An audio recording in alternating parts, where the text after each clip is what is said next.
Well, hey, and welcome to Module 5, Lecture number 15. This is a lecture on what's called the Book of the 12, or the Minor Prophets. Our readings for this week are going to be really diverse, and you're going to be observing approximately 13 books of the Old Testament. Now, don't worry, we're not going to have you read all 13 of these books, but just portions of a few of them, and we'll talk about those briefly here.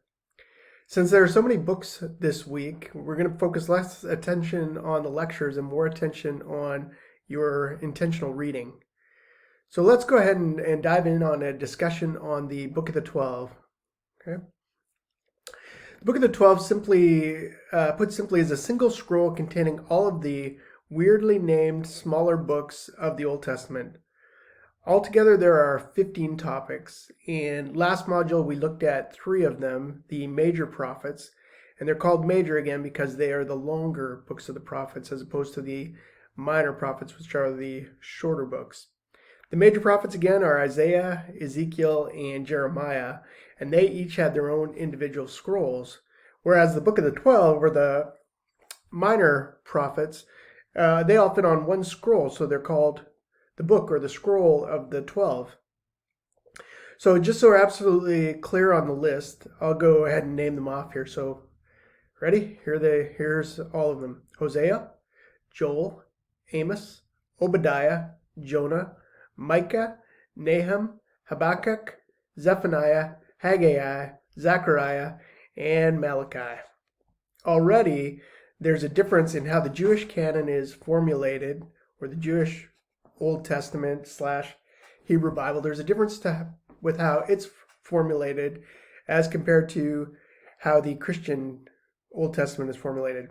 So the Christian canon includes Daniel with the minor prophets, whereas the Jewish canon has Daniel in a portion of scripture known as the writings. So for our purposes here, we're going to look at Daniel as one of the minor prophets, but it is important for you to be aware of it and of this difference. And really, even when we study Daniel, it's important to realize that there is something different going on in the writings of Daniel, maybe compared to the other prophets.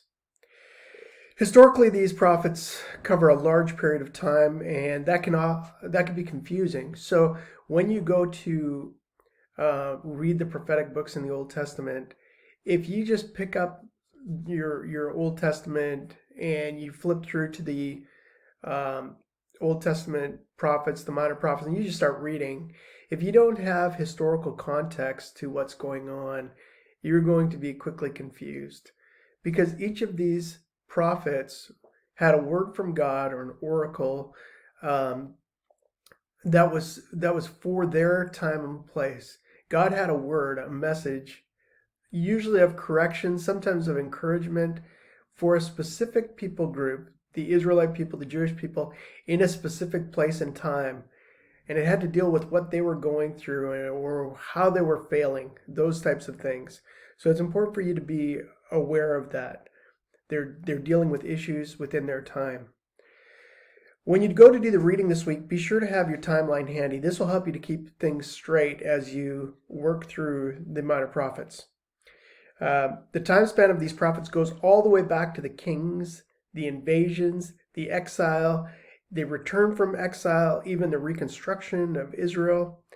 It's said that the Book of the 12 is being edited and finalized all the way up to the Persian period, which is between 539 and 322 BC. And it began as early as the fall of the monarchy and the destruction of the temple in 586. There's always debate on these dates. Though the Book of the 12 was taking its shape during this time, the individual books and the historical figures found within them reach way back in Israel's history. I'll let you read some of about this in the JSB, your JSB Bible textbook. For now, let's take a brief moment and talk about some of the individual books that are found within the Book of the 12 that you're going to encounter in your reading. In your readings for this week, you'll be reading brief excerpts from Daniel, Hosea, Jonah, Micah, Amos, and Joel. Just a quick note, if you've been using the JSB for your Old Testament readings, And hopefully you have. Even if you haven't, you should have the JSB for this class. It is one of your mandatory class textbooks. So you should note that at the front of each of these books, each of the books of the Minor Prophets, each of the books really of the Old Testament and the Bible, there is a brief summary, a brief introduction of these books, and these introductions can be really helpful in terms of you understanding what's happening in these books. I thought it'd be good.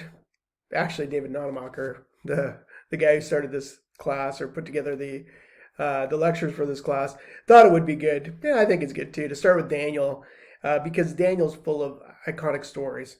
There's Daniel in the lion's den. There's the writing on the wall. There's the story of the fiery furnace. All of these super interesting stories that are in Daniel, and it's hard to pass those up in a Old Testament survey class. From here, your readings will take you to books like Hosea and Amos, and the feel of these books is very different from Daniel. Daniel includes a lot of historical material, and Hosea and Amos, not so much.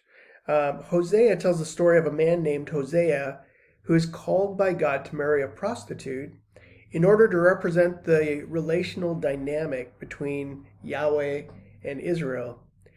And it's easy to pick up as you read this book, it's easy to pick up on the sadness and the anger that Yahweh has concerning just how far Israel has fallen away from him. Amos tells of extreme judgment to several nations within the ancient Near East. So the start of Amos, you have all these little, not stories, but you have these words of judgment from God, and they're words of judgment for all of the nations surrounding Israel and Judah. For the sins of you, Moab, here's God's judgment, and for the sins of you, shoot, I'm running out. Sorry about that. I just got completely off script and had a bit of a brain meltdown there, but Amos names off these nations that surround Israel, including Ammon and Gaza and Moab, and God, and this message from God that God's going to punish you for your sins. And all the people listening to Amos would have been like, yeah, God, punish these people for their sins. These are our wicked, evil neighbors that live around us. And so they would have been fine with that. But then Amos continues on, and he's got a message of judgment both for Judah, the southern part of the kingdom, and also for Israel, the northern nation. And when Amos gets onto these messages of judgment, these are really social justice issues that Amos is going after. He's saying, look, in the covenants that God has made through history with our people, a big part of the covenant is making sure that those who are poor and oppressed and orphaned and widowed are taken care of in the community. And God sees that you are not taking care of those people. And in fact, you are abusing those people and taking advantage of those people. And God is super unhappy about it. So don't think that you can, do your religious duty and have your religious festivals and God's going to be happy with you. God is not happy with you because you are doing these terrible things to the poor and the oppressed. So that's what Amos is about. Anyways, this just serves as an introduction to the materials you're going to encounter. One last thing I want to talk about you that I find particularly important is a specific phrase that you'll see repeated through some of these prophets. The phrase is this, and it's a good one, and it's an important one to hear. The Lord is slow to anger and abounding in steadfast love.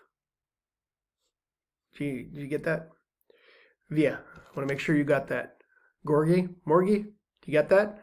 The Lord is slow to anger and abounding in steadfast love. You'll see it in Jonah and you'll see it in Joel, both of those in your readings. But this is not the first time that the phrase has been seen. You've already encountered it in your reading in the Torah, Exodus 34:6, and you'll encounter it again as we read the Psalms next week. And again in the final modules of this class, when we approach the end of Old Testament history, you'll see it in Nehemiah.